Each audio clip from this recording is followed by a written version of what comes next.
A shallot is in the onion family and is kind of like a cross between garlic and a red onion. They're sweet and strong and are used in lots of French recipes. To mince a shallot, use a chef knife to cut off the top and the bottom. Cut the shallot in half and then peel it. This one has multiple sections, so we'll break it up.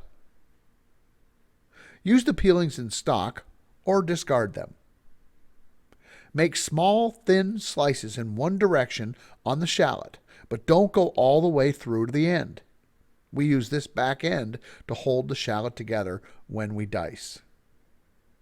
Turn the shallot and slice into very small cubes. Lay it down and finish cutting into cubes. At this end, we cut it into strips and then turn those strips and dice them. This is a fine diced shallot.